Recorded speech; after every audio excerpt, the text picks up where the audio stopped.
Hello, it's Dr. Z again. So this is a continuation. So Renaissance concepts. This is part B. So we talked about what humanism is. The Christians got in on the game as well with Christian humanism. Okay. I really liked this definition in the New World Encyclopedia. It says, it's the belief that human freedom, individual conscience, and unencumbered rational inquiry are compatible with the practice of Christianity, or even intrinsic in its doctrine. It represents a philosophical union of Christian faith and classical humanist principles. And one of the things that they said is an example of it is this idea of the parable of the Good Samaritan. You know, somebody is harmed on the side of the road and a bunch of people walk by and they ignore that person, and then one good person comes and helps them out, and like, you're supposed to be the Good Samaritan, right? You're supposed to be helpful and be good and not judge people. And so it's the idea that humans are worthwhile, and they're worth saving. Right.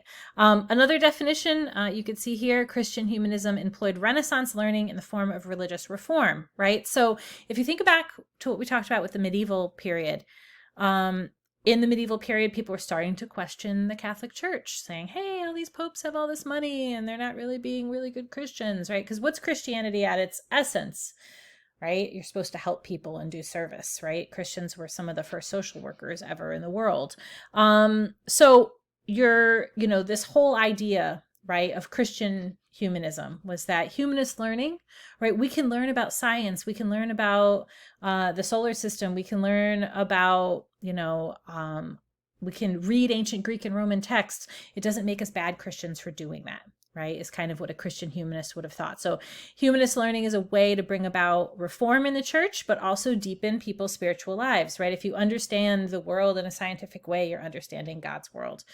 So it combines classical and Christian cultures. An example of this would be classical ideals of calmness, stoic patience, right? Broad-mindedness, that could come together with Christian virtues of love, faith, and hope.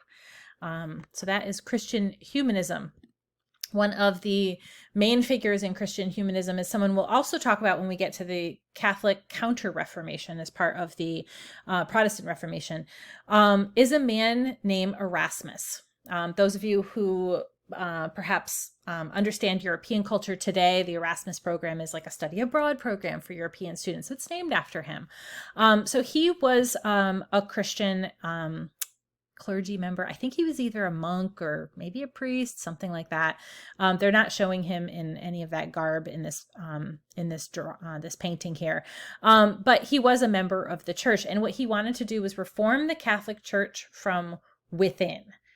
Okay, and he said the early church and the philosophy of Christ, right, meaning that Christ is spiritual and has personal morality, so like we should get back to what the early church was, like, not to go all Orthodox, right, which is also getting back to the early church. That's what the Christian Orthodox reformers were all about. But the idea that we need to stop venerating relics, right? This was actually a huge cause of the Crusades. And if you want to know more about that, I'm happy to talk to you about it. But don't be so academically theological, don't like sit there and just look at relics and, be obsessed with those. Instead, read the texts, be a good person, kind of a logical way of thinking about Christianity. He also took the New Testament and gave it a new Latin translation, right? Because he said, that old version of Latin was really hard to read. So let's give it a better translation. He wrote another book that told rulers to study the Bible and classical authors. So you can think of him in line with Machiavelli and with Castiglione as well. And he wrote The Praise of Folly, poking fun at political and religious institutions. So that is Erasmus. Next figure in humanism is Marsilio Ficino. And he, the Medici family in Florence was one of his patrons. Okay, he saw Plato as divinely inspired precursor to Christ. So you can kind of see, you know, that in this picture here, right? So this is a depiction from uh, of Marsilio Ficino, supposedly in 1460s, but it was painted in the 1860s. With his friends gathered around, he wants to reenact Plato's Symposium. And you know, he really, you know, he kind of thought that like if everyone got together and like kind of, you know, did academic studying like the Greeks did, right? Then, you know, in the same way that like Jesus brought people together, studying can bring people together. So the Platonic idea that the highest form of love is not corrupted by bodily desires, that could easily be paired with the Christian desire of the perfection and the purity of God. So you're supposed to buckle down, work hard, not get distracted by things like love, and study and read a lot and talk a lot, and discuss those things. So kind of neat, you know, Platonic Academy in Renaissance Florence. Another figure that's a humanist and a student of Ficino's is a man named Pico della Mirandola, and a lot of AP people just kind of call him Pico.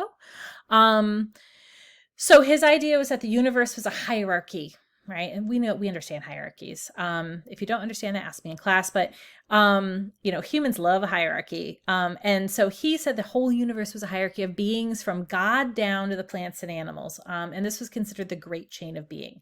Right. So we have God at the top. If you look at the figure there, right. And the angels, and the demons. And then you have man and animals and plants and minerals, right. And non-being. Okay. So it's sort of this hierarchy of God's world, as God created. And this loosely comes from ideas of the ancient Greeks as well. And one of the problems with this, well, I'll ask you, who's missing? Who is missing in this hierarchy? So let's talk about that, and we'll try to figure out how that becomes problematic. There's actually two figures missing that are kind of key in the world. So the Pope said that Pico was a heretic, and that he, but then later he was freed by the Medicis, you know, because of their influence. So the great chain of being is a big thing that Pico believed in, but he also created the idea of the liberal arts. And like I said, liberal arts is something you can major in college. And he said these studies were liberal because they make man free, because they perfect man. Those studies by which we attain and practice virtue and wisdom, that education which calls forth, trains and develops those highest gifts of the body and of the mind, which ennoble man. How highest, most marvelous felicity of man. To him it is granted to have whatever he chooses, to be whatever he wills, right? And in that idea of liberal arts, right, that you can craft your own destiny. Okay, we will stop here. Next up is part 2 of the Renaissance, and it will be all about the art. See you then.